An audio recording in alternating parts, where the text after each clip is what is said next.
6 years ago, Britain could have bought these American flying radar stations for £500 million. Had we done so, the nation would now be protected against a sudden surprise attack by aircraft from the east.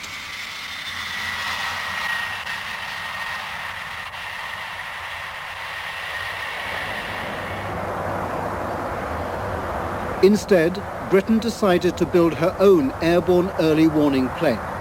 But it's already 3 years late. It'll cost £1,000 million, and it still doesn't work properly. What lies behind the Nimrod bungle, the plane that's become a bad deal for Britain?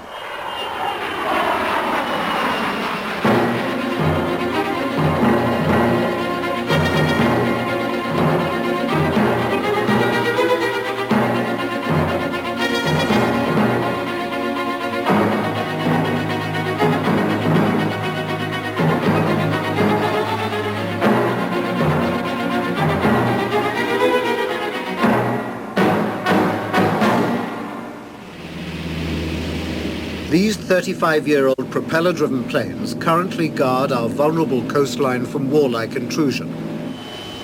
They must discover if this Soviet bomber is on a peaceful mission or the precursor of an attack.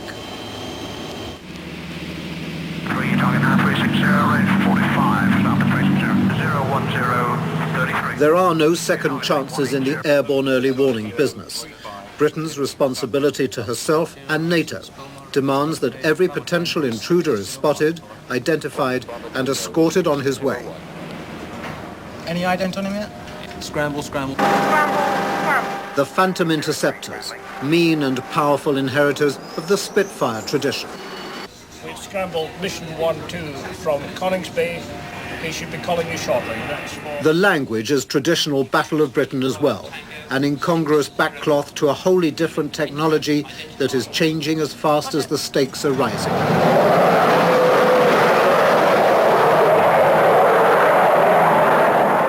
He'll be there in seconds if that old Shackleton got it right. You've 2 targets, 050, range 50. First contact, we have control. Starboard 240, target heading. These are regular intercepts, nothing is taken for granted. Any conventional war could begin with an apparently innocent reconnaissance mission. Deterrence means letting the other side know that you know they're there. Airborne early warning helps keep the peace by eliminating the Pearl Harbor factor, the possibility of a sudden and overwhelming attack. 03, shadowing. Yet in Britain, the heart of the airborne early warning system is with the Shackleton, built just after World War II. These skyborne geriatrics contain radar designed in the days of Dunkirk. They must cope with Warsaw-Pact supersonic fighter bombers which fly at 1,500 miles an hour. And the threat is not just speed, but numbers and the ability to fly very fast, very low. And today an even greater threat from these Russian air-launched cruise missiles, the tiny modern doodlebugs that have no pilot and fly at the speed of sound on a programmed journey to their target.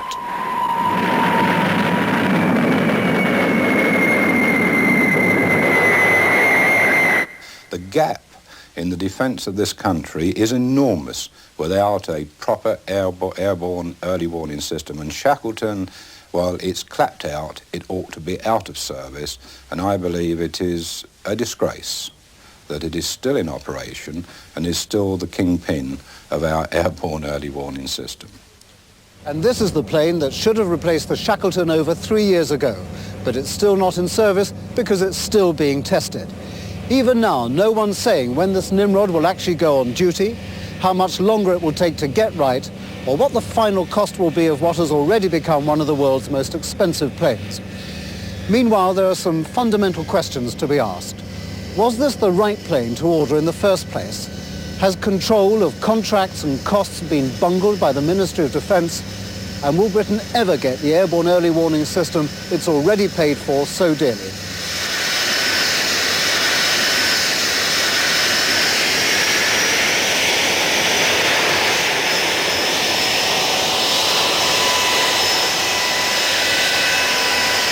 This is only the first of 11 Nimrods, all of which should now have been ready on station, patrolling the thousands of square miles of open sea on NATO's northern flank.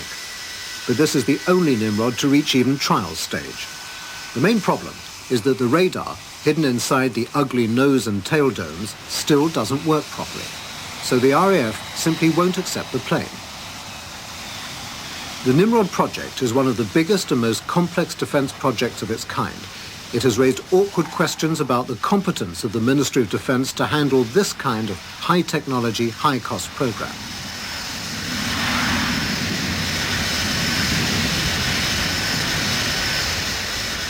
For the man who originally authorised the programme, there is only sadness.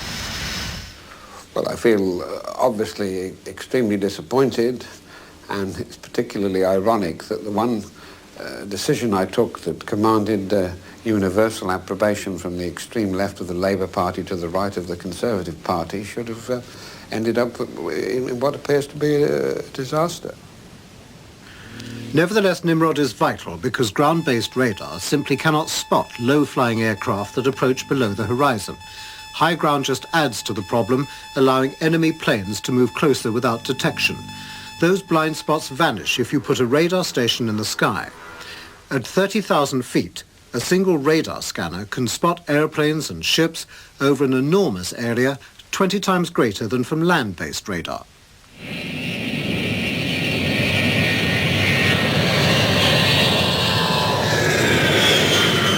The Americans started working on the problem in the 60s, and this Boeing 707 with a huge mushroom-shaped radar dome on its back was their answer to the long and expensive search for a solution to the threat. Inside was a miniaturized radar station. What once occupied a hangar had been micro-processed into a converted jetliner. They called it AWACS, and by 1977 it was up and working. America's NATO partners in Europe, including Britain, were so impressed they decided to buy it too. But Britain had been hedging its bets with its own contender.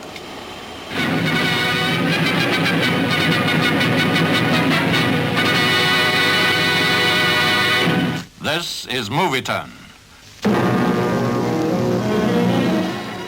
The military version of the world's first civilian jet had already been selected as the platform for Britain's airborne early warning.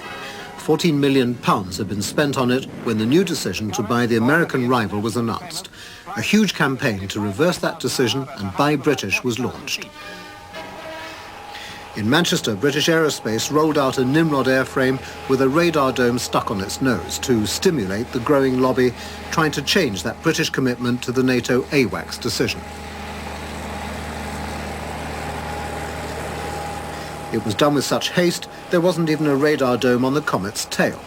It was March 1977, only weeks away from an irrevocable cabinet decision. What is at stake is, first of all, jobs for our people, and, of course, for our partnership company, Marconi AWACS. Between us, it would mean that without this program, 7,000 jobs approximately would go. The pressure on the Labour government to change its mind grew every day. Even though the RAF wanted the American AWACS, and the government had agreed, the Nimrod lobby fought back tooth and nail. Almost everyone, I think, from the managing directors of the firms concerned to the timekeepers and the factories came on deputations. From where you were sitting, how strong was that Nimrod lobby? I was extremely strong. One got tackled as one walked through the corridors of the House. One of the most vociferous supporters of the Nimrod lobby was Mr. Geoffrey Patty, then a Conservative backbench MP. He told Parliament that the American AWACS plane would be more expensive than Nimrod, in no way superior. It will not be ready soon. When NATO ministers met to agree financial details of the AWACS purchase, the RAF had already warned that the Shackletons had to be replaced by 1981. Because of this, the British delegation set a deadline. They insisted that unless AWACS funding could be agreed, Britain would indeed pull out and go it alone with Nimrod. But Fred Mulley's deadline was simply not acceptable to the West Germans, who wanted longer to pay. So Britain walked out of the NATO AWACS deal. Nimrod had won. The deadline for delivery of the first Nimrod was to be November 1981. The aging Shackletons would then be replaced. So Britain was now committed to producing in just 5 years what it had taken the Americans 15 years to produce. It was a hugely ambitious undertaking that could survive no major setbacks. But Nimrod's planned radar was so different to AWACS that Marconi Avionics, who had the contract, were, according to skeptics, reinventing the wheel. By 1979, the project was already in trouble. A review held by the incoming Tories found Nimrod's costs had been underestimated by 20%, and the deadline had already slipped over a year.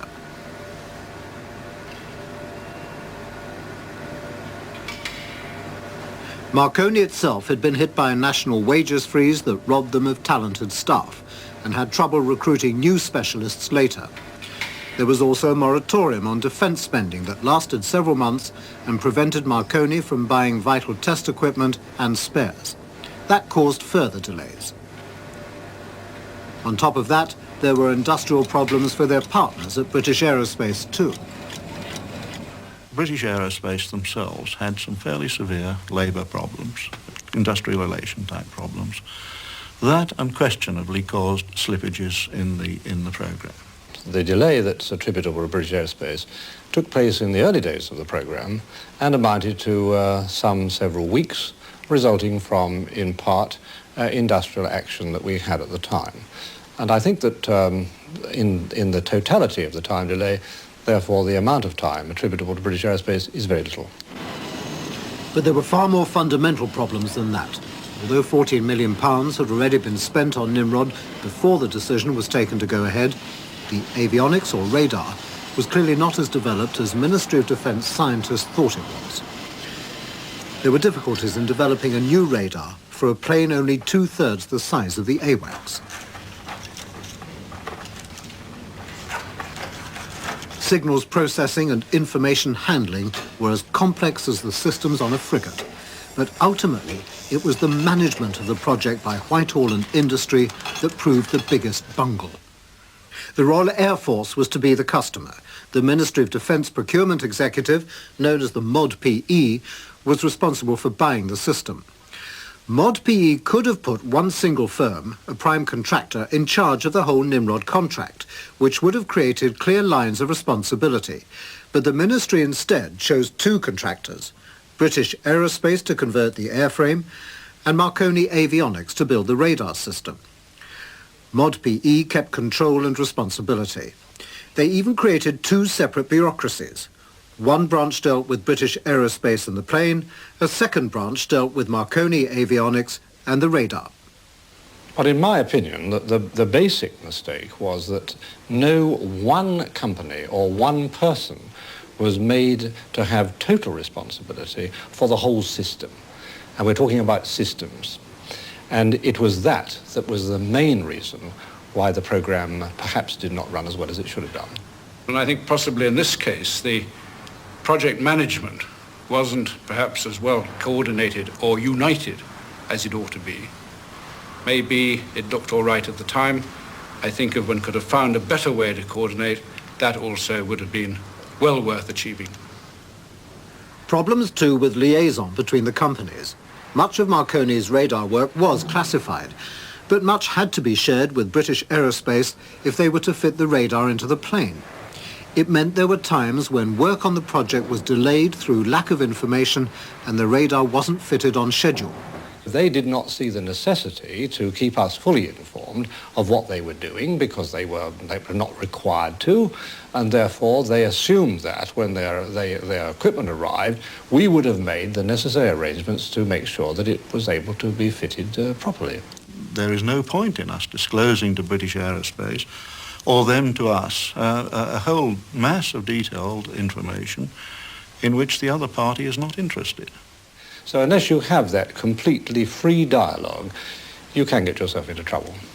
I think what you're saying as tactfully as possible is that it was becoming obvious to you that the relationship with Marconi in terms of getting this system integrated simply wasn't working very well. I think that's absolutely true. And you went to the ministry and you made your fears known. What did they say at the ministry? Well, I think that the view that they took was that the programme was under control, that it was going to meet the requirement, and it really was for us to get on with our part of the job and to stop bothering about other parts of the job for which we were not responsible. Well, I hear him say that, and I think there's a degree of hindsight in that, and hindsight, of course, is an extremely clear and brilliant perception. But wasn't it your job to have foresight? We were having foresight and day-to-day control, and to the extent that there were joint committees on this, then I disagree with his view. What I would have to say that as manufacturing industries, there seems to me to be a failure between those two people on an industrial basis of not being able to talk to each other. That was clearly, it was hardly an auspicious start to one of the biggest systems integration in the history of British defence contracts. Well, I hear what you say. The integration question that you're talking about is very much in the Marconi area.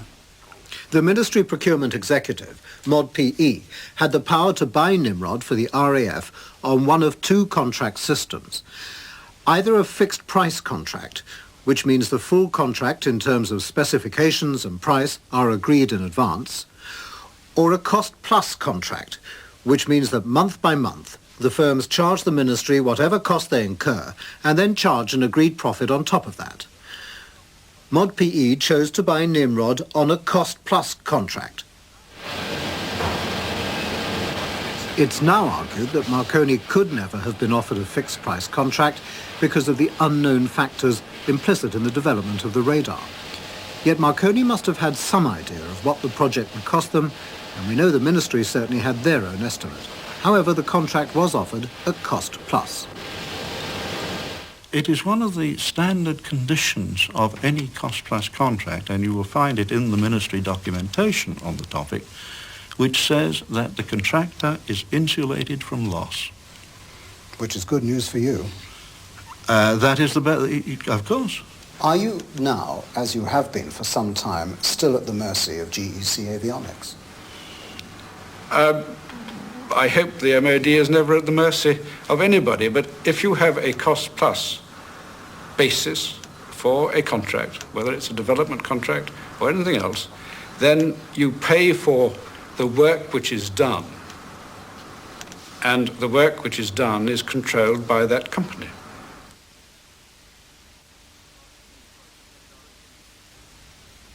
Marconi's choice of radar is unique. There are two scanners, one in the front and one in the back. Some experts argue that the efficiency of a small dish must be less than that of a big scanner like the AWACS. Currently, the Nimrod's radar is estimated to fall short of desired efficiency by a staggering 40%. Marconi don't accept this, but do acknowledge a problem with reliability. The radar problems involve the transmitter, that's the device that sends signal power to the aerials inside both radar scanners, and the radar itself, which transmits those signals to a target and then listens to the echo. But the main problem involves processing and analyzing the massive signals sent back. This has to be handled by the plane's computer system. This is a highly complex system involving thousands of sophisticated components, all of which must be contained inside the restricted body of the Nimrod plane. Throughout the summer of 1983, the first Nimrod with radar installed was flown at the Ministry of Defence Aircraft Experimental Establishment at Boscombe Down for airworthiness and radar trials. The whole project had already slipped another 9 months, but expectations were now high that the problems were over and Nimrod was on its last lap before entering service. However, on its first few flights, the radar didn't work.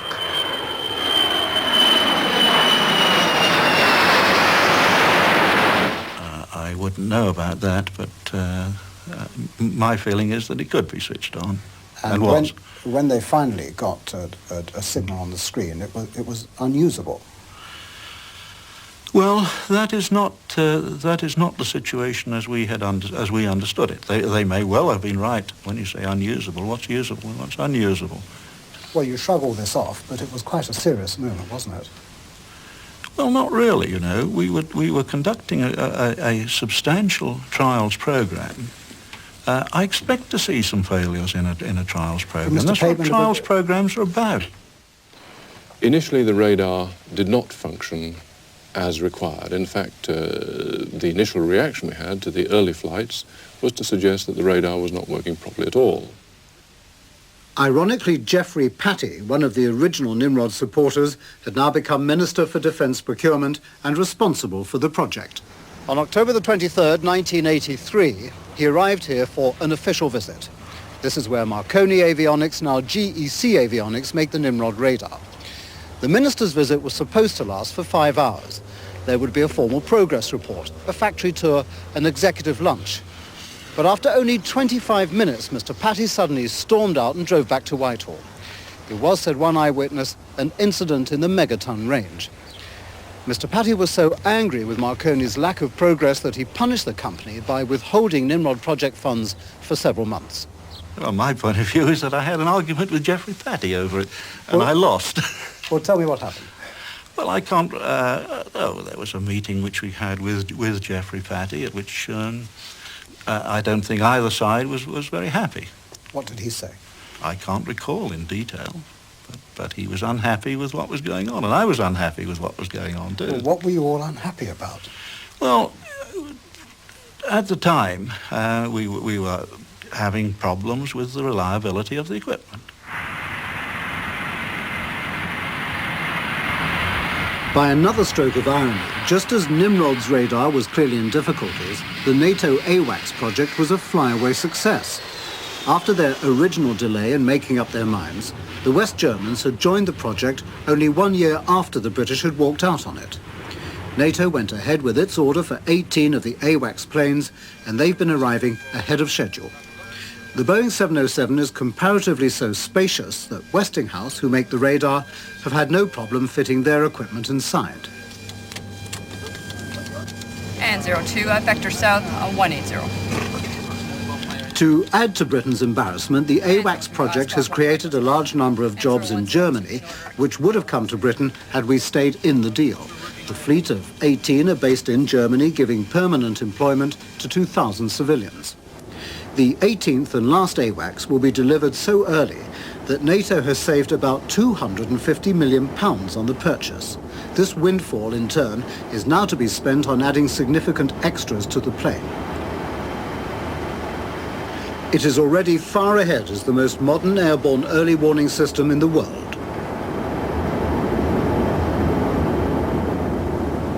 Meanwhile, one of Britain's Shackletons has finally given up.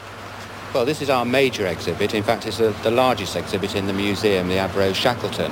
It is, in fact, still in service with the RAF, so it's unique in as much as it's a museum exhibit and still in service with the RAF. This is where the pensioned planes are left to contemplate their glorious past. The one in this museum is Mr. Dougal.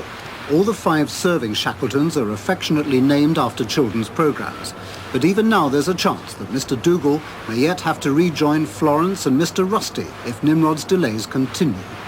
There have been 1 or 2 suggestions that the RAF in fact might want to take some parts off this aircraft because of the fact they're still in service. We're hoping this won't be the case, but it would be a bit difficult in fact. Say they wanted a wing to get it out of the museum.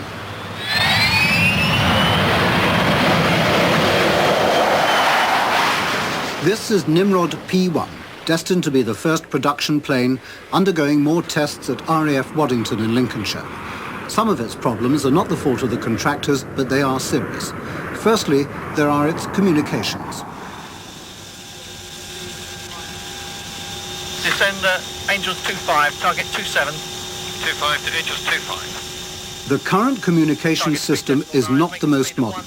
The voice systems can easily be jammed, and the vital data it picks up can be blocked too. An isolated Nimrod is a useless plane.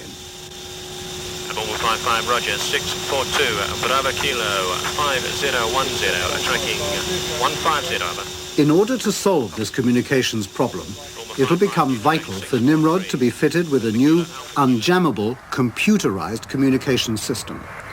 It must be able to handle the huge amounts of information passing from plane to plane or plane to ground. But that will be an expensive extra. No money was allowed for it, and we cannot now afford it until the 90s. And when it is installed, Nimrod will need a completely new central computer.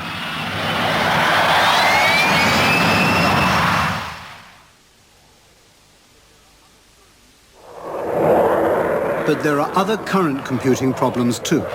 Nimrod has some 40 separate computers doing a huge array of tasks.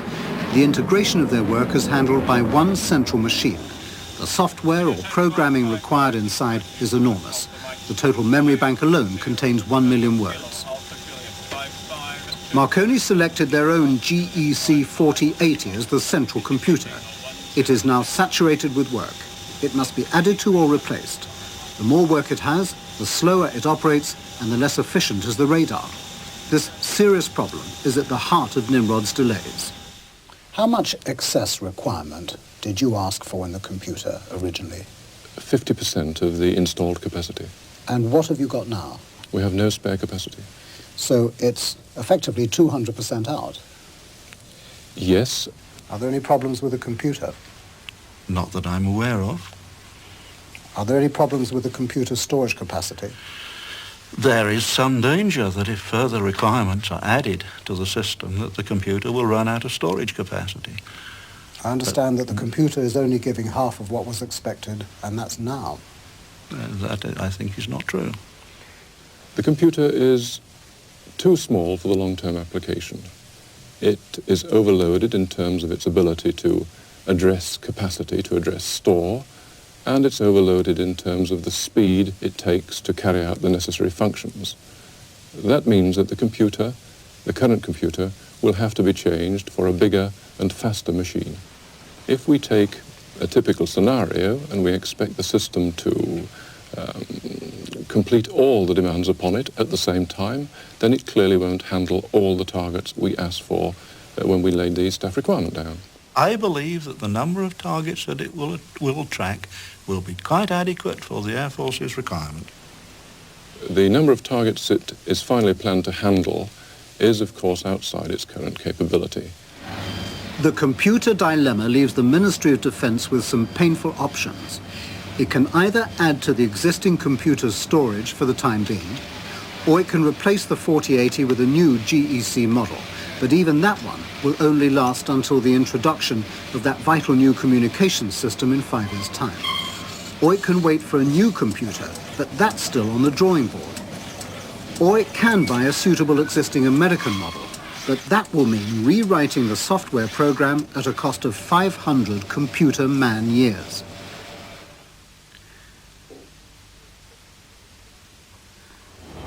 The space restrictions of the Comet aircraft are proving more difficult for the radar than was predicted. The scanners are responsible for taking the signal from the transmitter and firing them at the target. But there have been signals problems, particularly with the echo or returning signals. These often contain clutter, and the overloaded computer now has difficulty in distinguishing the real targets from the false ones.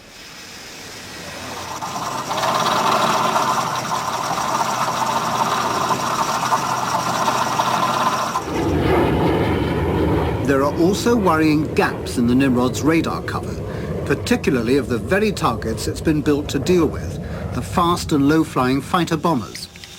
The targets are usually spotted without difficulty, but holding them and tracking them creates problems. Roger, target 275, range 25.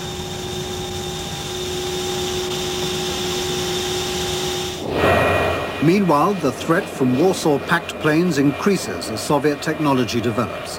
Intelligence reports indicate substantial improvements in Soviet planes and tactics. Are there any gaps in the radar? Not that I'm aware of, and if there were, I wouldn't tell you, for obvious reasons. But if there are any, shouldn't you, as the managing director, be aware of the problems? Yes, I should be, but as I say, to the best of my knowledge, there are no such problems. They are unacceptably wide at the moment because we're at a stage in development where we can't use the maximum sensitivities of the radar. And as the delays mount, the price of the Nimrod airborne early warning system is shooting up too.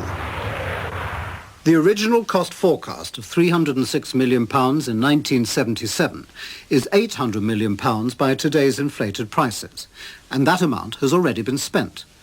But just to put a compromised Nimrod in the air will need another £300 million at least, making a total bill of £1.1 billion.